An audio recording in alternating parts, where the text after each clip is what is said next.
Hey guys, back again, this time another review. This time it's of a sports kind of documentary, and that's Rock vs. Cena Once in a Lifetime. Now, when this came out, we only thought then Final WrestleMania was going to be once in a lifetime at WrestleMania 28.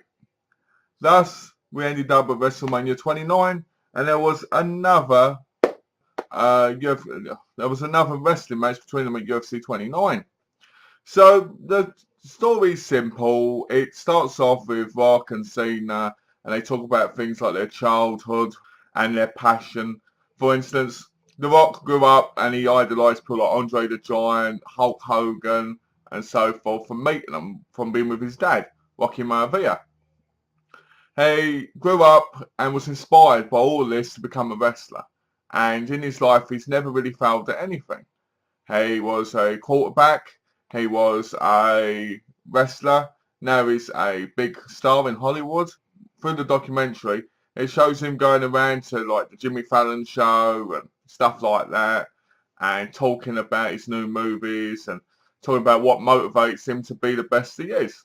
There's also a bit where he goes back to Samoa, where he's welcomed with open arms, and King of Samoa makes him a chief, which to me which is quite a big honour for them, and it's really good. But at the same time, I felt like, can you be a chief and be in a different country? So who knows? But I don't know the culture, so I can't say much about that. But I was a bit like, so does that mean he's a chief in America and he's supposed to represent them? So if that is, that's good.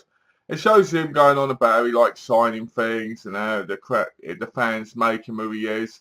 And then we go over to John Cena, who as a kid loved wrestling to bits, wrestled with his brothers, did all these kind of weird matches, made a belt out of cardboard, and would hold it up and stuff, and had a real passion for wrestling, and went to university. And then when he saw wrestling, he knew that's what he wanted to be, and but he knew that he had to succeed in it because that's who he is. They first falls to him going around to Make-A-Wish and stuff.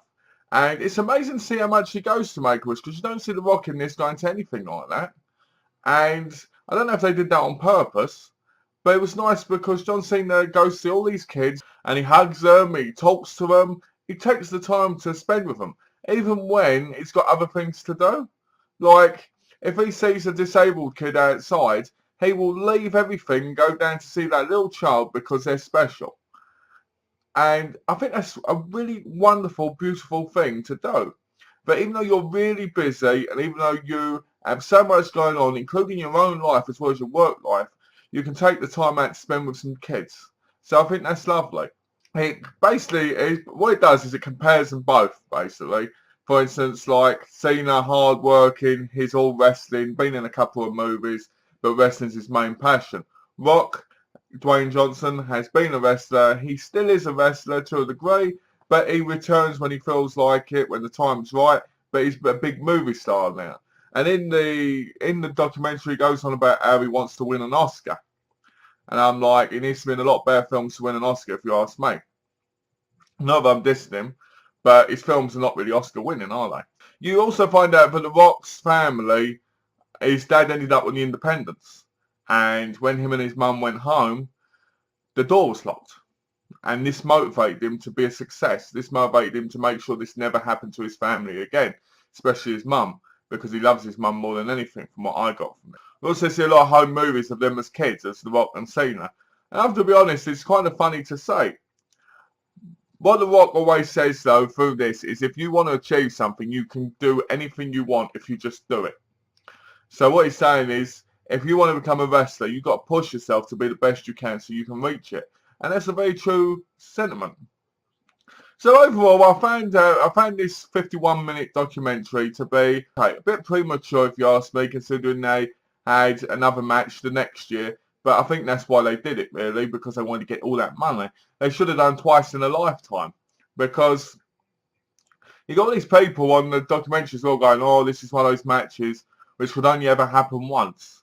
But it doesn't happen twice. And I guess I'm a bit bitter about that now, because I bought the documentary, so I'm going, oh, the best part about this documentary, if I'm being honest, is the special features, where it shows their clashes and their back and forth segments and promos. That's the highlight of the release, if you ask me.